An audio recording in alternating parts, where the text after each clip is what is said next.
All right. Today we're cracking open a very special kind of case file. Think of it as an investigation into a cosmic catastrophe. We're not just going to read a story here. No, we're actually going to map out the moral geography of a fallen soul, tracing everything from its absolute highest peaks all the way down to its darkest, deepest valleys. So here it is. Case file number 1, the fallen soul. And we're going to treat this just like a real dossier, We'll be digging into the key locations, the points of failure, all laid out on this epic landscape of choice and, of course, consequence.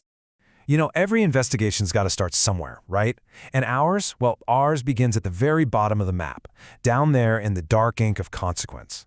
This line right here from our source file, it just sets the stage perfectly. What we're really looking at is wreckage, the smoldering, bitter remains of a rebellion gone wrong. Okay, that brings us to Act 1 of our case file, the Sector of Despair. This is our first major location of interest. You could call it the ground zero of the fall. So what does the geography of this sector even look like? Well, the field report is pretty clear. It's sitting right at the absolute bottom of existence, basically forged in the chaos after that failed coup we mentioned. Its main feature? A burning lake. And from that very lake, its inhabitants build their capital city, Pandemonium. And this is what really gets me. It perfectly shows you the mindset of the builders. The files call it a masterpiece of architectural spite. Wow, imagine that. A kingdom built not for glory, but for the cold, hard logistics of revenge. Okay, but here's where the dossier flags something really interesting, a critical anomaly.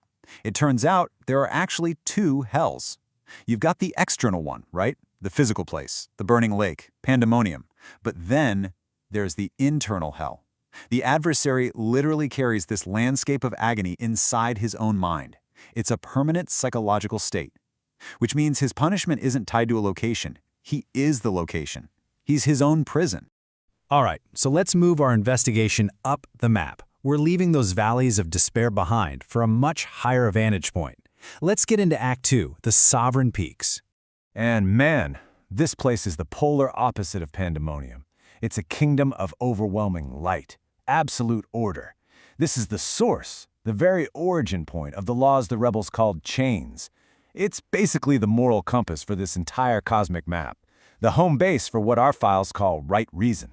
So from these very peaks, a huge decision is handed down, a crucial one. The king's mandate is clear. Leave the new world open. Don't seal it off. And this right here sets the stage for everything that's about to happen. It's a deliberate test of loyalty, and it all hinges on one thing: free will. You could say the board is now set. Okay, so our investigation now takes us to the terrestrial frontier. Think of it as the bridge between the 2 poles we've just looked at. This is Act 3, the Eden sector. The garden, it's described in the files as a kind of village of perfect innocence.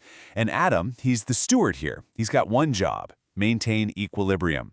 It's a totally controlled environment, a place where there's direct, unclouded communion with the divine. But look at this. There's a key variable noted in the file, the relational factor. That bond between its inhabitants? That's a huge part of this divine test. I mean, the stakes just could not be higher. All right, just like in any good investigation, it's time to zoom in. We need to pinpoint the precise coordinate where everything went sideways.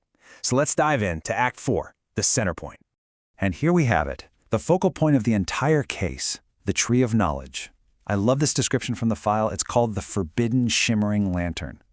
This is it, folks. This is the exact spot where divine command, human desire, and some, let's say, subversive influence are all about to collide.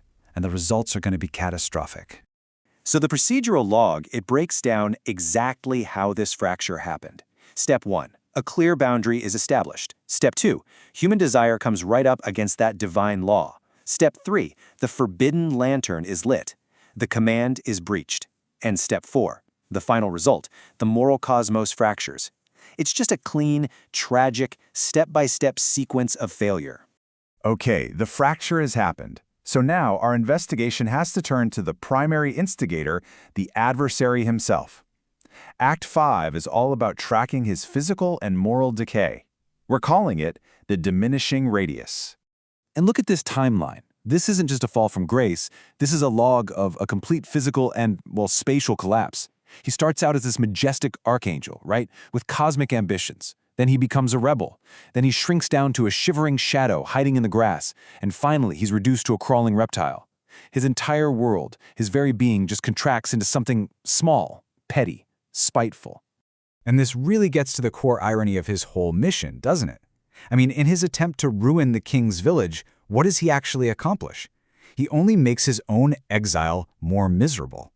It seems like the case file is pointing to a fundamental law of this cosmos. Turning away from the source of life, it doesn't lead to freedom. It leads to a slow, inevitable decay of the self. So, this brings us to the final act of our case file. The fallout has been absolutely catastrophic. There's no doubt about that. But the story, it's not over. Welcome to Act 6, the frontier of hope. Wow, the contrast here is just stark. Our subjects are exiled from that controlled, perfect village of Eden and thrown into the rocky fields of the fallen world. Perfect equilibrium? Gone. Replaced by hardship and labor. Bliss? Replaced by wandering steps and slow. It's like their entire environment, their entire reality has been completely rewritten. But wait, here's the final crucial piece of evidence in the file. The map isn't entirely a loss. A new internal location is created, the paradise within, and it's described as a portable map of hope, a little flickering spark of promise that they can carry with them into this new, dark world.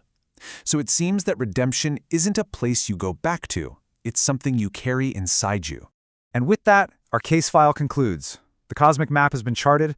We've gone from the sovereign peaks all the way down to the depths of despair, and then out across the frontier of the human heart. That original perfect equilibrium is gone. In its place is a kind of training ground. Which, of course, leaves us with one final big question. If these rocky fields really are a training ground, what's the lesson we're all supposed to be learning here?